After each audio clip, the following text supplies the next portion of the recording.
Hi everyone, today I'm going to show you how you can change your Facebook bank account, and it will be like your payout if you have some earning and you want to change that bank account to another bank. Then what you are going to do, you will come in your page, and here I'm like in my main page, and here you have like Meta Business Suite, and then in the left you will see monetization, an option for that one.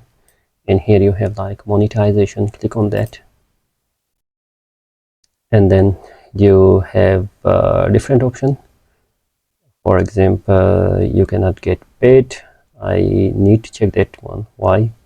And there you have like payout setting, and we are going to go in the setting, and you can see that I have like 51.29 which is unpaid yet, and we are going to get like, here is the setting, click on the setting, and then you have your all the information here, and you can say that the payout method, and click on review and view details, and then you can just update that one. For example, if I'm going to update, and it will just give me some sort of like enter the code, and we are going to enter the code.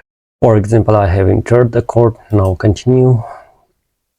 It is going to give you the option that what you are going to do, like manual link bank account or link your PayPal account. Then you have to update, and that is how you are going to do that one. If you like that video and if it works, also comment, and don't forget to subscribe. Thank you everyone, have a nice day, goodbye.